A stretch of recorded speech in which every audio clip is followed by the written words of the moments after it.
இடத்துல துப்பி வச்சுட்டான். தமிழ்நாட்டை துப்பிட்டான். அவ்வளோ கேவலமாக போச்சு. அது மட்டும் இல்லாமல் இங்கே மிகப்பெரிய கஞ்சா என்கின்ற போதைப் பழக்கம் தமிழ்நாட்டில் அதிகமாக இருக்குன்னா அங்கேருந்து தான் நம்ம மாணவர்களை உருவாக்கிட்டாங்க. நம்மகிட்ட உள்ளூர் பழக்கம் இருக்கிறவங்க கல்ல முடிச்சிருப்போம், நம்ம சாலை குடிச்சிருப்போம், இன்னைக்கு நாளைக்கு. ஆனால் மாணவர் மத்தியில் கூட பரவுகின்ற அளவுக்கு தென்னிந்தியா முழுக்க அது அதிகமாக பரவுவதற்கு காரணம் வடக்கிலிருந்து வந்திருக்கின்ற அந்த கலாச்சாரத்தோடு வந்து வேலை செய்யணும் போய்கிற வேணும்னு சொல்றேன். அவனுடைய பண்பாட்டு கலாச்சாரத்தெல்லாம் மாணவர்கள் உருவாக்கிட்டான். இன்னைக்கு எடுத்துக்கிட்டா ஒரு புள்ளிவர் சொல்றது, கர்நாடகாவில் 3 கோடி பேர் 1 கோடி பேர் தமிழர்கள் இருக்கிறார்கள்.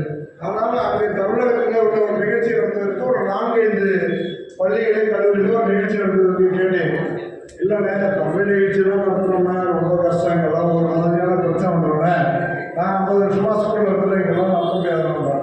நானும் ஒரு தமிழக அளவில் ஒரு கல்வி நிறுவனத்துடைய கல்வியாளர் பேரவை அமைப்பு வச்சிருக்கேன்.